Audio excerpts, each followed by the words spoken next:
Salva de palmas a senhora Gabriela Prioli.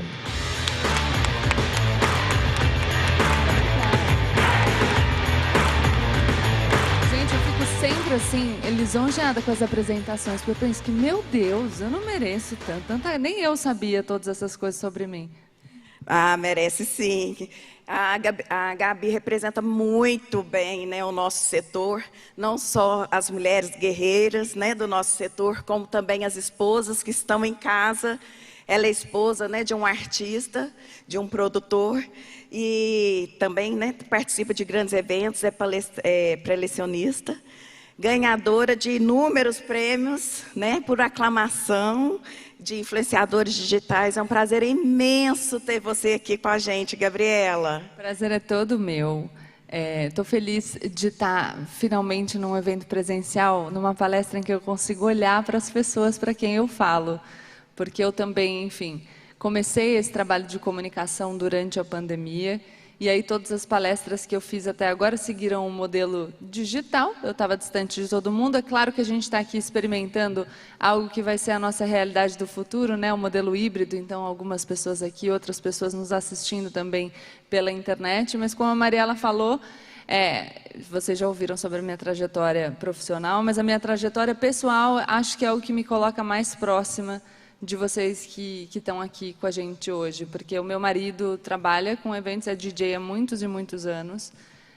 Não sei se já trabalhou no evento de vocês também. A gente precisa saber se tem, os contratantes estão aqui, né? Porque com certeza, já briguei muito com o Maurício, que está ali atrás, né, pois Maurício? Eu roubei o produtor. Nós somos contratantes, sim, de shows. Eu roubei o produtor do meu marido, a verdade é essa. Então a gente teve a pandemia e aí os shows pararam completamente e eu peguei o produtor dele para mim.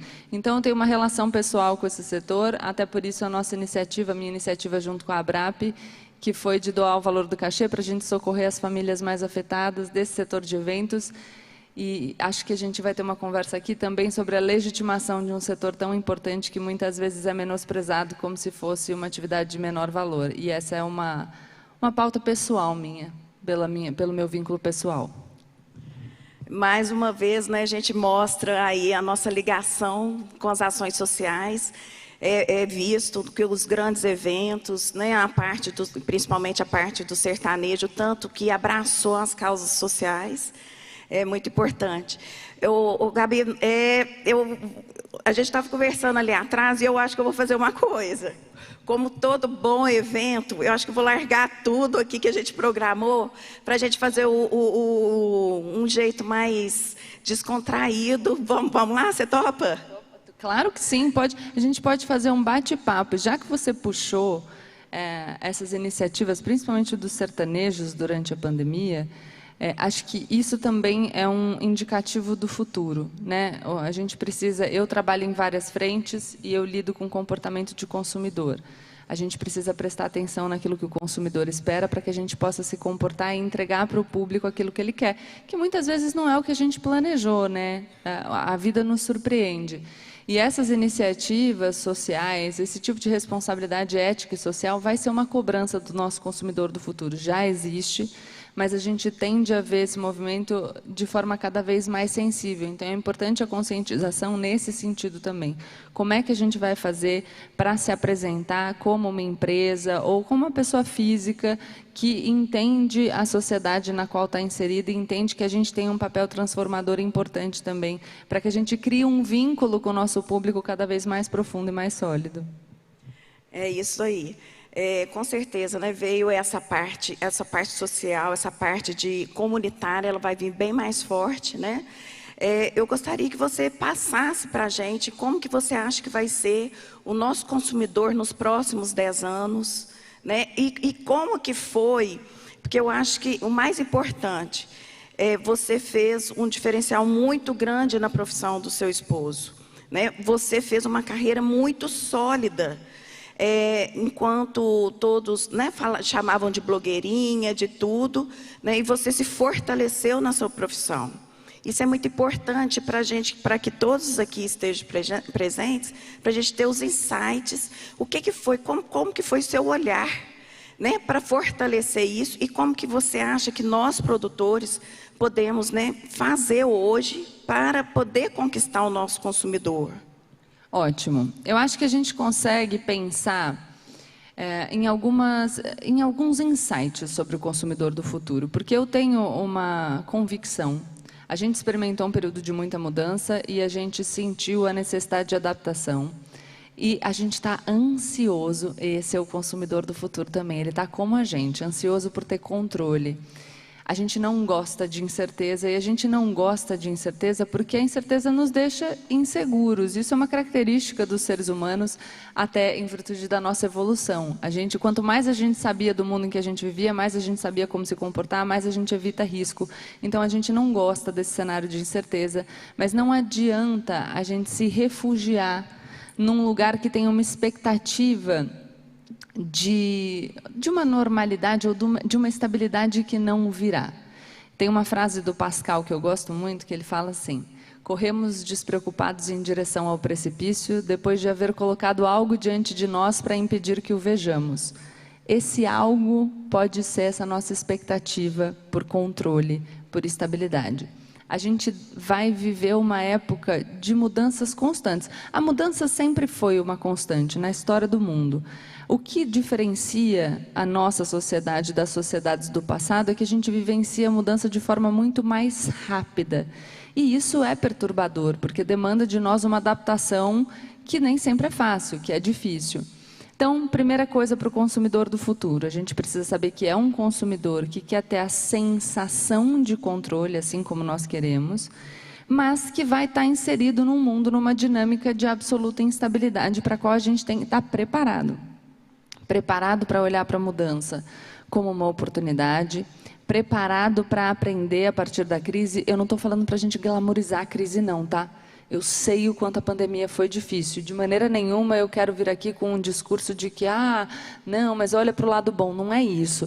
É, diante da inevitabilidade disso, que é uma tragédia sob todos os aspectos, o que é que a gente pode fazer? Como é que a gente pode se transformar? Como é que a gente se prepara? Porque nós seremos demandados para essas mudanças cada vez mais. Então, a gente precisa pensar em estruturas que se adaptem rápido, pensar em estruturas que sejam cada vez mais criativas, pensar num tipo de consumidor que vai querer inovação e experiências diferentes. Então, para isso, a gente precisa de diversidade, a gente precisa ter espaço para novas ideias, a gente precisa lidar bem com o feedback. Eu falo do feedback, eu não sei se vocês todos sabem, imagino que não, mas eu também, entre as minhas atividades, eu tenho infoprodutos. Eu tenho mais de 20 mil alunos nos meus cursos online. E eu comecei nesse ramo sem entender muito dele, aprendendo conforme eu fui fazendo. Eu costumo dizer que as minhas iniciativas que foram mal sucedidas são as minhas melhores iniciativas, porque a partir daquilo eu falo: entendi, então essa foi a resposta, o que eu posso aprender daquilo. A gente que trabalha com grandes projetos, quando vai chegando perto da hora, você sempre acha que precisa adiar, né? Não dá agora, será que a gente não pode adiar? Porque eu não sinto que está completamente pronto. Mas às vezes a gente precisa realmente dessa resposta para que a gente possa se aprimorar. E aí, Mariela, a gente tem que ouvir a resposta. Porque o consumidor do futuro é um consumidor que quer uma entrega personalizada. Então, se a gente não tiver ouvidos atentos e olhos atentos para escutar e para observar, a gente vai perder esse bonde. A gente está vivendo uma época de absoluta personalização. Eu entro nas redes e eu procuro entretenimento a partir de características de gostos muito específicos. As pessoas vão criar essa expectativa também em relação aos eventos e a gente vai precisar se aprimorar nesse sentido. Mais uma característica do consumidor do futuro: preocupação com ética e comprometimento com questões sensíveis. E ainda dentro desse cenário da ética, responsabilidade e transparência. A gente precisa garantir que a nossa comunicação é clara, que de fato a gente se compromete com aquilo que a gente prometeu, né, quando a gente fez a nossa oferta, e que a gente prima sempre pela melhor qualidade nas nossas atividades. O consumidor do futuro tende a ser muito mais exigente. Está todo mundo ansioso, todo mundo quer viver o presencial de novo. Eu também. Mas até nessa transição, a gente precisa ter responsabilidade para dar os passos conforme nós tenhamos informações disponíveis para fazer isso. Então, sempre conscientizar as pessoas, e as pessoas estão esperando. Eu recebi a pesquisa da Abrapco Ambev, e vi que as pessoas estão mais ansiosas enfim, menos preocupadas com o risco à saúde, principalmente em virtude do avanço da vacinação. Então, a gente precisa também insistir nisso. E só complementando com a segunda parte da sua resposta. Quando eu saio do escritório, eu era sócia de um grande escritório de advocacia criminal aqui em São Paulo. Eu ainda não sabia direito o que eu ia fazer na comunicação. Agora todo mundo fala que me deu força, sabe? Não sei se vocês vão se identificar. Quando dá certo, o povo fala que sempre torceu por você, que sabia que ia dar certo, né? Ah, nossa, sempre soube. Mas no começo, quando eu ainda não sabia, quando eu estava começando... Olha, oi, Alisson. Quando eu sabia, olha lá, ele é fotógrafo, vou falar de um artista que é amigo do meu marido, tá vendo? Já conheço todo mundo aqui. Mas quando eu fiz essa transição, o pessoal falava, ih, vai virar blogueirinha, perder a credibilidade. E eu fiz esse movimento ao mesmo tempo que eu disse que eu ia trabalhar com meu marido, que é DJ. E aí o pessoal falava, gente, vai largar uma carreira, desculpe, uma carreira na advocacia criminal, uma carreira tradicional, para entrar nesse mercado, como se esse mercado fosse secundário, como se fosse menos importante. Então, eu acho que um trabalho fundamental de qualquer pessoa ligada ao setor de eventos, eu diria que da sociedade como um todo, tá? No meu trabalho de comunicação, eu faço isso, não estou falando isso só porque eu estou aqui, eu tenho um vídeo publicado no meu canal na terça-feira, que é para um público não específico, mas que eu ressalto a relevância do setor de eventos para o Brasil. Porque a gente precisa contar para as pessoas, primeira coisa, que para a gente estar sentado aqui, nesse palco maravilhoso, com tudo organizado, tem um monte de gente trabalhando há muito tempo. Porque as pessoas têm a sensação de que a coisa nasce, surge de geração espontânea, apareceu. E não é assim, e a gente sabe. Então, a gente precisa conscientizar, obrigada, as pessoas do tanto de trabalho que tem por trás desses eventos, do tanto de gente comprometida, séria, responsável, engajada, que tem esse trabalho, que desenvolve esse trabalho com uma dedicação incomparável. Eu sei disso, eu vejo isso, e vejo isso não só agora, vejo isso nos shows do meu marido, vejo isso nas outras palestras que eu participo. Legitimar esse setor é não só trazer luz para esses bastidores, mas é também falar sobre a relevância econômica que tem o setor de eventos, que movimenta não só o seu setor, mas eu estava dizendo que eu tenho um show na sexta-feira e eu comprei uma bota nova. Então a indústria de calçados deveria agradecer o setor de eventos, porque é por causa do evento que eu estou comprando a minha bota nova.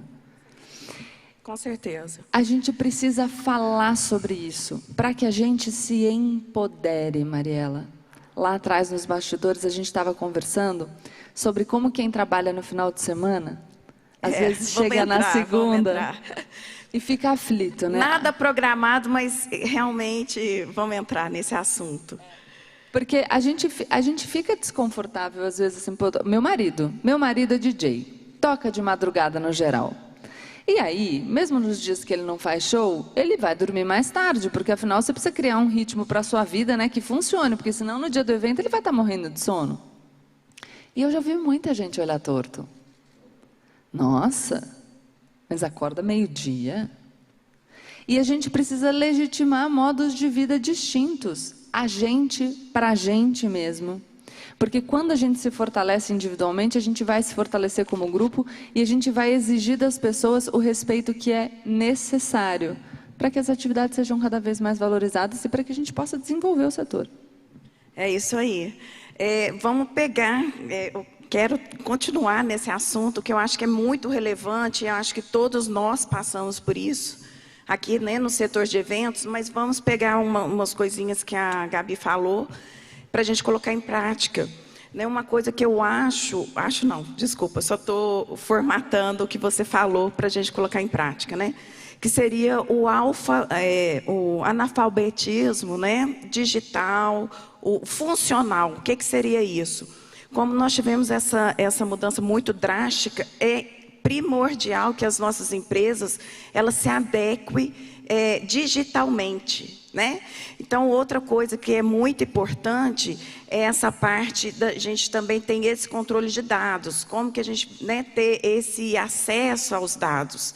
Então, as empresas, né, aqui presentes e as empresas que estão, né, no Brasil todo, que nós temos aqui, ó, tá 500 mensagens chegando aqui para nós, né, a gente tem que se adequar, porque para a gente poder conseguir atingir o nosso consumidor de forma direta. E é muito interessante, porque agora nós precisamos enxugar os nossos custos, e isso é uma forma de enxugar. Eu estava conversando com o Marconi, nosso grande Marconi, tutor nosso, e a gente estava conversando sobre isso, que como o que a gente gastava de marketing, a gente consegue diminuir, né, este valor. E uma outra forma também, a gente consegue, através de N fatores. E houve sim essa mudança, e o outdoor, a rádio, né, o formato que a gente trabalhava antes, ele não vai atingir. Então, como nós precisamos enxugar nosso custo, nós estamos no momento, como diz um amigo meu, um cliente econômico, nós precisamos enxugar, né? Então, seria uma forma de enxugar, ter esses dados, né, dentro das empresas. Claro, a gente aproveitar a tecnologia é fundamental sob diversos aspectos. Achei muito bom o que você disse, Mariela. Eu trabalho com redes sociais vinda de um mercado tradicional como a advocacia. E mesmo hoje, quando eu falo sobre o meu programa de TV, por exemplo, eu tenho um programa de TV na CNN, um programa de entrevistas, as pessoas não notam, nem todo mundo, que os públicos são diferentes. Então, que não necessariamente eu atinjo com o meu programa de TV mais pessoas do que eu atinjo nas minhas redes sociais. Os meus números são altos, é verdade, mas a gente tem a possibilidade na rede social de saber exatamente com quem a gente está falando. Então, esses dados disponíveis nos permitem, com um valor menor de investimento em campanhas de marketing, atingir o público que a gente busca atingir. E promover anúncios personalizados para esse público. E contratar, por exemplo, influenciadores, eu nem estou falando necessariamente de influenciadores grandes, mas de micro-influenciadores daquela região. Aliás, isso é uma tendência, a contratação de micro-influenciadores, de influenciadores nichados, para conseguir justamente atingir um público específico, porque aí você consegue diminuir a verba que você gasta. Estou falando aqui contra o meu interesse pessoal, né? Mas é a verdade, você diminui a verba, porque o post custa menos, e você consegue atingir aquele público. Outra necessidade fundamental da tecnologia, e a gente precisa se educar tecnologicamente, me incluo aqui, tá? Eu não sou uma pessoa que tem toda a facilidade do mundo com tecnologia. E não conta que eu perguntei ali atrás como que coloca o link, hein? Mas isso eu sabia, tá? Então, assim, nesta disputa aqui, eu sou muito tecnológica. Mas a primeira vez que eu tive que subir um vídeo no YouTube, pro YouTube, que eu tinha que tirar do celular e passar pro computador, eu liguei para o meu irmão, que é mais tecnológico, chorando. Porque é difícil. Para quem não se desenvolveu nesse mundo, a gente tem uma dificuldade adicional. Mas não adianta, vou repetir, a gente tentar se refugiar nesse lugar de conforto, nessa zona de conforto, porque a gente vai perder o bonde. As coisas estão mudando rápido, a tecnologia é um imperativo, a gente viu na pandemia. Quem, de alguma maneira, já tinha se preparado para essa transição tecnológica, conseguiu se adaptar muito mais rapidamente. E você fala de redução de custo, eu trago um outro dado também da pesquisa Abrap-Ambev, que é, as pessoas para o retorno, elas estão esperando alternativas tecnológicas de diminuição de contato. O QR Code, a venda online, uma comunicação que não dependa do contato pessoal, porque a gente ainda está falando de um cenário em que a gente está muito melhor, a vacinação avançou muito no Brasil, ainda com disparidades regionais, mas o cenário é animador, que bom que o povo brasileiro, a despeito, enfim, de algumas iniciativas contra a vacina, se conscientizou, foi tomar sua vacina, aliás, todo mundo, primeira, segunda dose, terceira dose de reforço, porque é só assim que, com segurança, a gente volta à normalidade. E a alternativa, as iniciativas, as possibilidades tecnológicas são fundamentais nesse período. Eu acho importante também, por exemplo, passaporte de vacina. Se você vai controlar a vacinação na entrada do seu evento, é fundamental que você tenha um sistema que te ajude, para que você não tenha que incorporar todo esse custo, toda essa necessidade. Então, a gente precisa também de políticas públicas nesse sentido, para a gente voltar com responsabilidade não só porque a gente se preocupa com a vida e com a saúde das pessoas, mas para que a gente dê passos consistentes em direção à normalidade. Não adianta para ninguém a gente dar 2 passos e voltar 5. É melhor que a gente vá dando passos mais devagarzinho, mais com consistência, para a gente, de fato, poder retomar as nossas atividades de maneira contínua, sem que a gente fique nesse vai e volta, que eu tenho certeza que é dificílimo para todo mundo. Com certeza. E eu acho bem interessante, porque ontem o Tiago de Pedro Leopoldo e o Marinho, eles me perguntaram, e aí, nós vamos colocar os ingressos à venda? Né? Então, assim, eu queria passar um dado interessante, que nós, historicamente, não sou carnal, né? Mas historicamente, quando tem uma pandemia, quando tem uma patologia respiratória, ela perdura ainda por uns 5 anos. Né?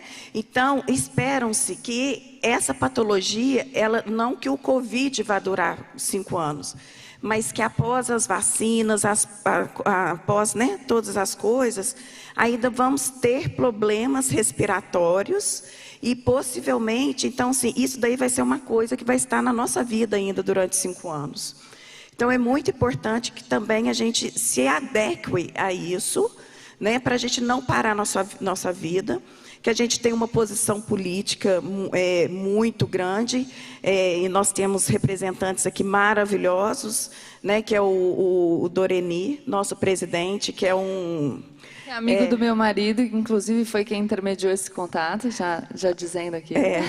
Que ele todo dia eu brinco com ele, eu falei assim, presidente, hoje eu já te falei que você porque ele é fantástico, né? E temos também o deputado Felipe Carreira, que abraça a causa, e muitos outros deputados. Então, assim, esse posicionamento nós temos. Então, é uma realidade que ainda vai perdurar aí por uns 5 anos, né? Uma realidade triste, ninguém gostou, né? Ninguém gosta da notícia da pandemia. Eu estreiei na televisão em 16 de março de 2020. A gente estava começando, ninguém imaginava que seria o que foi. Infelizmente, a gente teve, enfim, uma paralisação que perdurou por mais tempo do que poderia ter perdurado, porque a gente teve dificuldade na contenção do vírus aqui no Brasil, relacionado a problemas de gestão. Enfim, eu agora estive nos Estados Unidos gravando meu programa, e lá a gente já conseguia, por exemplo, andar sem máscara na rua em alguns estados. Tínhamos esse plano aqui para São Paulo, para dezembro, né, para a primeira quinzena de dezembro. Agora, com essa nova cepa, as coisas estão sob análise, mas eu gosto de dizer que não é motivo para desespero, então a gente vai ter que lidar com essa realidade de um problema que apareceu com menos emoção e mais razão, que é o que eu sempre digo lá nas minhas redes. É a sua frase, né? Para a gente saber o seguinte, olha só, que bom, que bom, que bom. E essa notícia é uma notícia maravilhosa, que bom que o Brasil tem uma cultura de vacinação. Que bom que a gente conseguiu vacinar tanta gente. Que bom que a gente tem estados com população adulta vacinada que já chega a 100%. A gente ainda tem disparidades regionais e a gente precisa trabalhar isso até para que a gente possa retomar a normalidade em todos os lugares, para que todo mundo tenha a mesma possibilidade de retomar suas atividades. E a gente tem que lidar com as novidades com calma. Então, a gente soube de uma nova cepa, a gente ainda não sabe o que vai acontecer, a gente ainda está esperando informações sobre a eficácia das vacinas. Eu vi que os executivos da Moderna estavam um pouco mais pessimistas, os executivos da Pfizer mais otimistas. A gente vai esperar essas informações, mas, de qualquer maneira, o remédio, né, o antídoto que a gente tinha para lidar com a pandemia, o mais eficiente, sempre foi a vacina. E nisso a nossa população, a população brasileira, está comprometida. Então, para nós, é uma notícia positiva. Sobre, enfim, ainda que não seja Covid, todas essas questões relacionadas à saúde, é isso, Mariela, não só porque a gente se preocupa, mas porque o consumidor, para ele se sentir confortável, ele vai esperar isso. Então, ele vai esperar essa consciência. A saúde pública será um imperativo para que a gente faça que as pessoas se sintam confortáveis para frequentar os nossos eventos e desfrutem do período que elas estão lá com a gente. Com certeza. E eu vou pegar 2 coisas que você falou e vou juntar 2 assuntos diferentes. Eu gostei muito da nossa conversa lá atrás, né, quando a gente demonstrou que a gente, do setor de eventos, a gente precisa demonstrar que nós temos valor, né, que nós temos essa força. e tudo mais, que é como se ninguém enxergasse, né? Mas eu acredito que, ao invés da gente demonstrar isso, né, de forma rígida, a gente pode usar as estratégias. Eu aprendi isso muito com a Marília Mendonça mesmo, né, que ela foi assim, um diferencial muito grande na nossa vida. Então, talvez a gente possa, também as empresas, ao invés da gente falar que nós precisamos retomar, que nós precisamos, tem 2 anos que a gente está parado, ninguém está interessado se eu estou 2 anos parado ou não, ninguém está interessado se eu tenho que pagar a escola dos meus filhos esse ano e do ano que vem, ninguém, né? Mas a gente tem um poder muito grande na mão, que a gente pode, se a gente, todo mundo aqui, trabalhar o marketing, a gente virar a roda, ao invés da gente mostrar que a gente está 2 anos parado, a gente mostrar que o nosso setor tem capacidade de levar a alegria para o público que teve, que como consequência da pandemia, teve muitos baques psicológicos. A gente vai ter índices de ansiedade, enfim, né? E questões relacionadas à saúde mental altíssimas. As pesquisas já têm mostrado isso. Então aí, olha, um insight que a gente pode ter, né, de transformar e de atingir o nosso público, demonstrando que é através do nosso evento que ele vai se curar, né? Através do evento que ele vai ter aquele contato e tudo mais. Então, assim, é um insight para a gente poder, né, tá retomando o nosso evento e conquistando diretamente o nosso consumidor também e o governo, né? Exato. A imprensa. A estratégia é sempre melhor do que o enfrentamento, essa é a minha visão. A gente precisa convencer as pessoas daquilo que a gente considera importante. E aqui, eu tenho certeza, porque eu estou falando com muitas pessoas, de que a gente provavelmente tem ideias distintas sobre aquilo que é importante. Todos nós temos legitimidade para falar sobre aquilo que a gente acredita. Em todo caso, é importante a gente pensar, como é que eu falo isso para atingir o meu objetivo? O que eu quero? Então, eu gosto muito da sua estratégia, que é mais do que dizer a gente precisa voltar, é dizer a gente tem capacidade de voltar. É isso aí. A gente consegue. É isso daí. E nosso setor juntos, né, a gente não sabe a dimensão da força que nós temos, né, de voltar, de trazer alegria para o povo, porque nós temos que, estrategicamente, olhar qual que é o problema para a gente solucionar o problema do nosso cliente, certo? Claro. Você concorda? É isso, né? Qual que é o problema que a pandemia gerou? Um problema primeiro, que a gente tem um problema de medo, que tem diminuído com a vacina. Segundo problema, a gente tem um vírus com o qual a gente precisa lidar. Então, o discurso como é que eu mostro para as pessoas que eu tenho capacidade de fazer isso de maneira responsável, consciente, segura. Por isso que eu digo nos passos consistentes. É isso aí. Outra coisa que eu queria era que você desse, né, um toque para os nossos produtores, o poder que nós temos também dos bastidores. Ontem teve uma palestra muito interessante com o diretor da Ambev, e ele falou sobre isso, da gente explorar novos campos muito além só do evento, né? E eu vejo que você explora, né? Muito. Será se eu passar o creme que você anuncia, eu vou ficar bonita igual você, Gabi? Vai, com certeza. Aliás, eu vou te dar uma dica no bastidor depois que você... Olha, então, e é isso. Então, a gente tem o poder também, e as pessoas têm também a curiosidade, né? Então, assim, dos produtores, é porque muitas vezes a gente está cansado e tudo mais, mas produtor, vocês têm um poder na mão imenso, que é trabalhar no bastidor. Então, é demonstrar isso através dos stories, né? Um know-how valiosíssimo. Eu comecei falando para vocês que eu roubei o produtor do meu marido. E eu vou dizer uma coisa para vocês, eu trabalho com palestras que foram digitais, eu trabalho com publicidade, eu tenho um programa de TV, eu tenho um canal no YouTube, eu tenho infoprodutos, eu publiquei recentemente um livro que é best-seller, meu Deus, eu nem lembro mais as coisas. O Pilão que está ali, dá um tchau, Pilão, vem aqui. Vem cá, Pilão. Tem muita gente que já deve ter brigado com o Pilão, né, Pilão? Olha, se brigaram com ele, a culpa não é minha. Eu queria só que, entendeu? Limitar a responsabilidade. Mas Não, mas não é não. O pilão vem para representar e representar todos nós, produtores, né, do tanto que a gente é xingado, né, pilão?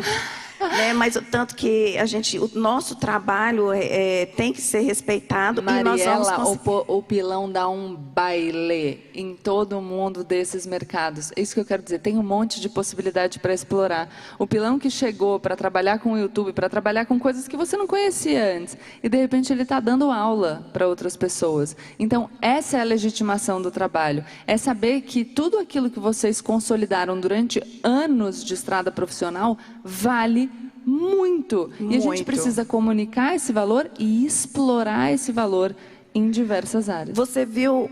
muito obrigada, viu, pilão? Oh! Esse parabéns vai para o pilão e vai para cada um que fica atrás nos bastidores. Né? Nós vimos lá atrás a capacidade... Você viu aquele currículo ali? Se a gente juntasse o currículo da mesinha que a gente estava ali atrás, são pessoas fantásticas. Nós, produtores que ficamos atrás, nós somos fantásticos. E é isso, essa legitimação, porque a gente estava conversando e todo mundo tinha uma história para contar. De um dia que tirou folga segunda e terça-feira e foi fazer alguma coisa de bermuda, porque trabalhou o final de semana inteiro, recebeu um olhar torto e sentiu culpa. E por que não demonstrar isso nos stories? Exato, compartilhar essa realidade. Falar, pô, peraí, o meu jeito de trabalhar é outro. Vocês acham o quê? Que vocês foram lá no teatro, que foram assistir uma palestra e ninguém estava trabalhando? Não, tinha muita gente trabalhando e esse é um trabalho sério que tem que ser valorizado. Eu sinceramente acho que às vezes as pessoas falam sobre o setor de eventos como se fosse secundário. Não é só o setor de eventos que sofre com isso, a moda sofre com isso, por exemplo. A gente tende a ranquear coisas. Hoje em dia, quando as pessoas tratam do meu trabalho, no geral é assim, então você é advogada, mestre em direito penal, colunista da Folha de São Paulo, e aí fala, melhor não falar que você é youtuber. Eu falo, não, eu sou youtuber sim, ou youtuber com muito orgulho. A gente precisa não ter vergonha daquilo que a gente faz. Porque quanto mais a gente se fortalece nesse sentido, mais a gente se empodera para construir a nossa carreira profissional do jeito que a gente quer, né? É isso aí. Nossa, tá aqui cheio de perguntas. Nós vamos começar, porque nós só temos aí, nós estamos finalizando, a Gabi já está indo para um outro evento. Então, nós já vamos começar com as perguntas. Pessoal que está em casa, está cheio de perguntas aqui. Vamos, né, vai chegar Jani, manda para nós aí as perguntas. E se alguém tiver aqui também, no pessoal do público, vamos dar preferência para vocês. Pode ir lá. Alguém pode levar ali o microfone? Para facilitar, pedimos sempre para você ficar de pé, por favor, porque assim a pessoa consegue localizar, porque nós estamos com 2 recepcionistas. Bom dia, Gabriela. Bom dia, tudo bem? Você falou aí uma coisa importante. Eu sempre, quando frequento e vou prestigiar alguns eventos de amigos e colegas, eu observo que muitas indústrias se beneficiam do evento que está sendo realizado. E você deu o exemplo aí da indústria da moda, né? E na minha região, lá no Rio de Janeiro, no meu estado, a gente tem um evento lá, o evento não é meu, mas os eventos são de amigos, e sempre quando eles realizavam esses eventos, eu reparava que tinha uma loja lá que vendia muito, mas vendia muito.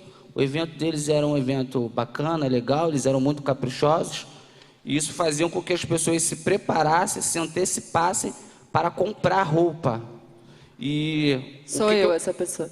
E o que eu quero dizer com isso? Eu acho que nós, produtores de eventos, a gente vende o artista, a gente vende o site que está vendendo o ingresso, mas acho que a gente tem que começar a passar para as pessoas o que o evento impacta além só do show, que isso vai fazer com que a gente seja respeitado não só pelaquela empresa que a gente ajudou, mas também perante até as autoridades locais, entendeu? Então acho que a gente tem que começar também a divulgar isso, a gente tentar fazer uma base de dados e a partir daí a gente vai ter um setor muito mais forte e também muito mais respeitado, porque é o que você falou, a gente sofre muito preconceito pelo simples fato de trabalhar com festa e trabalhar com bebida alcoólica.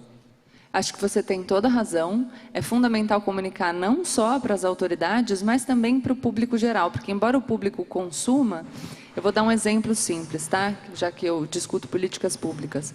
Às vezes a gente vê assim, a prefeitura gastou tantos mil reais no carnaval. Ouvi outro exemplo lá nos bastidores, queria achar, mas que a prefeitura gastou na decoração de Natal. As pessoas dizem, mas poxa, não tem que gastar esse dinheiro, precisa gastar esse dinheiro em hospital, em educação. Precisa gastar dinheiro em hospital, em educação. Mas quanto que é o retorno desse investimento? Porque investimento em cultura é retorno. Investimento em eventos é retorno. E aí, quando o público começa a entender o impacto que a realização do evento tem, o impacto que essa indústria tem na geração de empregos diretos e indiretos, na movimentação do mercado informal, enfim, na movimentação de indústrias não relacionadas necessariamente com aquele setor, as pessoas, como público consumidor, também vão entender o valor daquilo que elas consomem. Porque eu não sei, e aqui eu estou falando de um lugar que eu vou pedir para vocês confirmarem ou não, mas o que eu sinto é que às vezes as pessoas falam, vou naquele evento, o ingresso é muito caro, mas não sabe o que está envolvido ali, o tanto de coisa, o tanto de custo, que não é só... Gabi, e não vão saber se a gente não mostrar. A ABRAP já está com um programa, um programa de um computador, um robô, onde que ele consegue captar os dados de consumo, de insumos e tudo mais, mas isso daí será para as nossas compras, né? O que eu sugiro na prática? De você fazer uma pesquisa. Sabe o que você pode fazer? Fazer uma pesquisa simples. Olha, uma pesquisa com você indo em 100 lojas, por exemplo. Olha, quanto que você vende nessa semana? Na semana do meu evento, você vende quanto? Isso é dado, entendeu? Então, isso daí você já consegue demonstrar para você negociar com a prefeitura.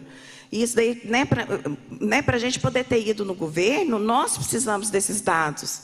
Então, assim, são coisas simples que que a gente consegue fazer, né? Dessa movimentação e tudo mais. Para a gente se conscientizar do valor e para a gente conseguir comunicar, porque eu aqui, que sou uma pessoa que trabalha com negócios em várias áreas, já fico pensando que você pode, inclusive, pensar numa parceria com a loja, né?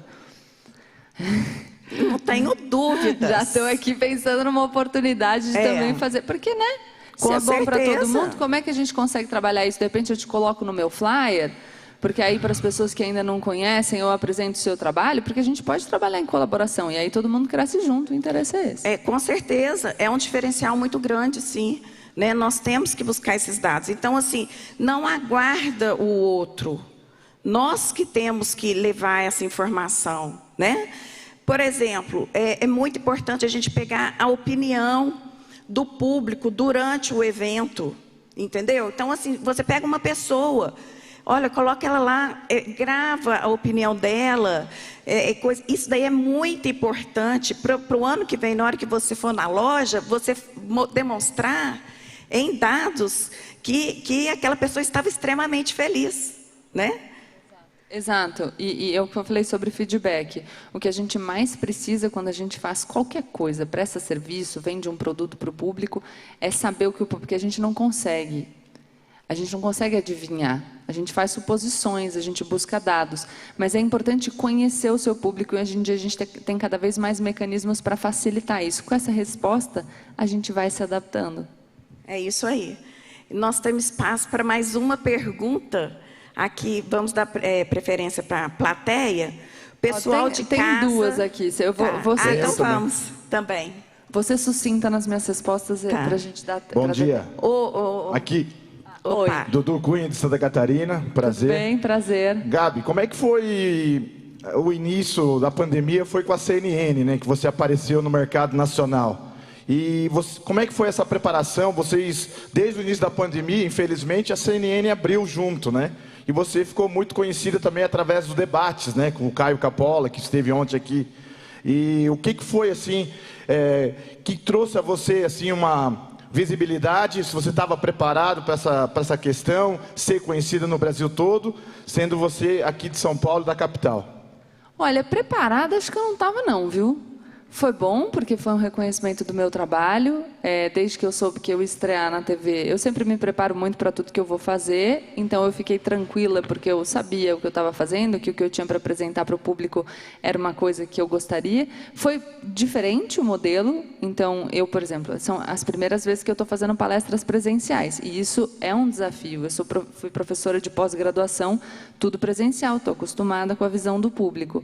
Então, foi desafiador, claro, como foi. Eu tive mudanças na minha vida pessoal, como eu disse, meu marido ficou em casa, o que por um lado foi interessante porque ele conseguiu me ajudar na minha carreira depois de eu ter ajudado tanto ele na dele. Gente, vocês não sabem, já escrevi roteiro de videoclipe, eu já dancei em cima do palco no Lollapalooza, eu já briguei com o pilão porque o grave não estava funcionando no Lollapalooza Chile, eu produzi todos os uniformes da equipe, então eu sou pau para toda obra, sabe? Mas foi isso. É uma diferença na minha vida, mas acho que preparada eu não estava, mas consegui lidar com isso tranquilamente, com uma tranquilidade, claro, que a pandemia nos permitiu. Obrigada, Gabriela, pela Mais uma pergunta aqui na frente. Aqui, Opa, cadê? obrigada. Fique de pé, por favor. Nós Já temos estou de mais pé. duas perguntas. Onde Oi, Noêmia você está? Matsumoto, do Opus Entretenimento, Rio Grande do Sul. Vi você. Gabriela, Obrigada.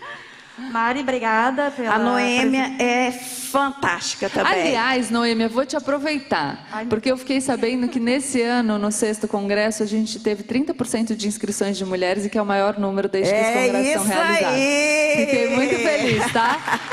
Já estou vendo a Liege ali, ó, de mão levantada. Eu adorei. Maravilhosa. Eu queria só salientar, aproveitar uma fala tua. Quando a gente fala de nós produtores, nós sentimos muita culpa, porque o nosso trabalho sempre foi considerado muito informal, trabalhar com eventos é festa, e a gente não fala que muitos produtores, durante a pandemia, com certeza vocês têm algum conhecido, ou alguém conhecido do conhecido, que se matou. Por quê?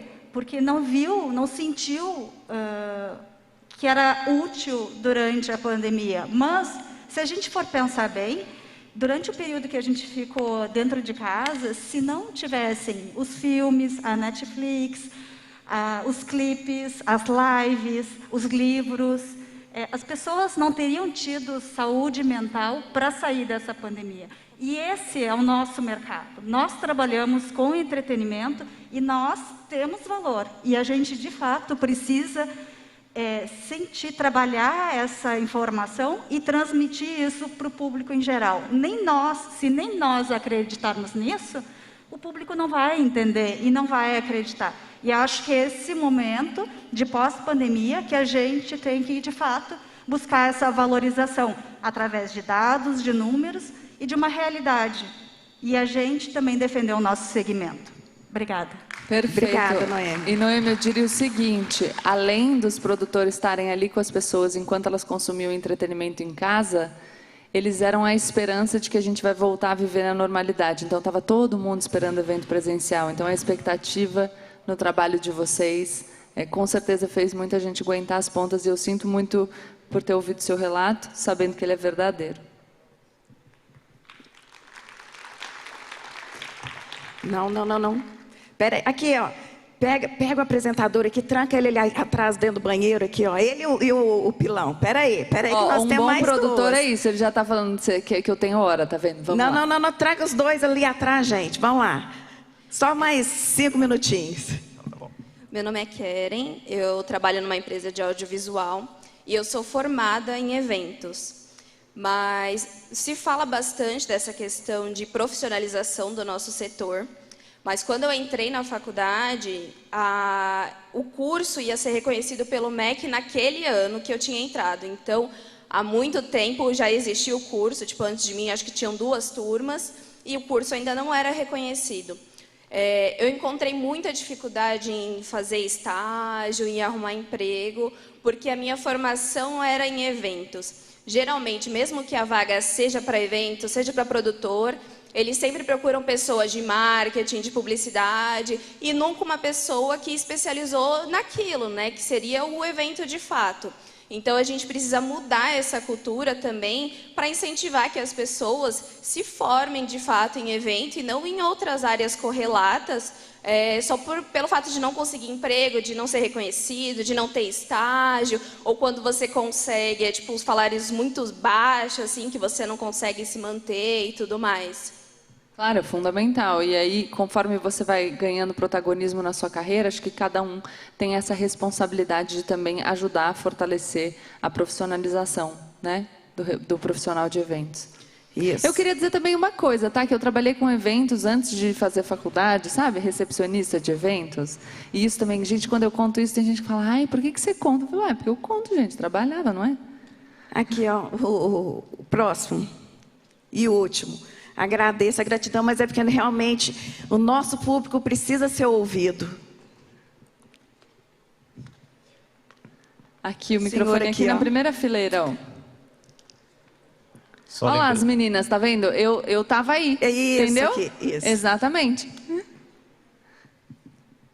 Bom dia, parabéns pelo debate. Sérgio Junqueira Arantes, jornalista e produtor de eventos também. Eu queria reforçar essa questão da necessidade dos números. Em 2019, inclusive com a participação do Doremi e de muitas outras pessoas, a gente finalmente conseguiu produzir o primeiro levantamento, o primeiro estudo do setor para mostrar quanto esse setor representava economicamente. 936 bilhões de reais. Desculpa, vou repetir, 936 bilhões. Eu fiquei muito feliz quando veio a pandemia e cerca de um ano depois, pela primeira vez, um veículo, a CNN, veio e repetiu, não exatamente esse número, que o setor fatura, movimenta mais de 1 trilhão. A CNN arredondou para 1 trilhão. Esse é o valor que a gente tem que estar divulgando. Eu vejo muitos números pequenos, 250, 30, ninguém, como se menosprezasse. O valor pré-pandemia, lógico, era de mais de 1 trilhão de reais. 13% do PIB do Brasil, 25 milhões de empregos. Nós temos que chutar a porta de todos os poderes, de todos os stakeholders, e dizer, nós somos... É isso. Nós somos fantásticos, como ela... Não foi? Nós somos fantásticos. É isso aí. E é com gratidão, né, que a gente encerra esse painel e que a gente possa pegar a história de vida da Gabi, né, o formato guerreiro de ser, que tem uma força inacreditável. Muito obrigada. Que a gente tem que demonstrar que a gente pode quebrar os padrões. A gente não precisa nem quebrar os padrões, né? Porque nós somos a própria revolução nossa, né? Muito obrigada, Gabi. Você é um exemplo para nós, para as mulheres, principalmente, que estão lá atrás. Isso é uma homenagem nossa da ABRAP aos 30% de mulheres que estão presentes aqui e a todas que trabalham no nosso Brasil. Muito obrigada por você ser esse exemplo. O exemplo das mulheres também como esposas dos produtores que saem, que pegam, né, estrada. E não porque dos produtores homens também maravilhosos que nós temos do lado, né? Queria agradecer muitíssimo o convite, foi um prazer estar com vocês nessa manhã. Estou muito feliz de ter participado desse evento. Gostaria de agradecer a todo mundo que está envolvido na produção desse congresso. Achei o palco lindíssimo, acho que está tudo funcionando. Enfim, parabéns para todo mundo. E eu gosto muito de poesia. Então, vamos terminar com poesia. Um trechinho de uma poesia do Fernando Pessoa, que eu acho muito boa, porque ela começa falando: o que há em mim é sobretudo cansaço. E a gente está cansado, né? Mas ela termina dizendo: há sem dúvida quem ama o infinito. Há sem dúvida quem deseja o impossível. Há sem dúvida quem não queira nada. 3 tipos de idealistas e eu nenhum deles. Porque eu amo infinitamente o finito, porque eu desejo impossivelmente o possível, porque eu quero tudo e um pouco mais. Se puder ser, ou até se não puder ser. Obrigada. Muito obrigada. Agradecemos muito. A advogada, professora, palestrante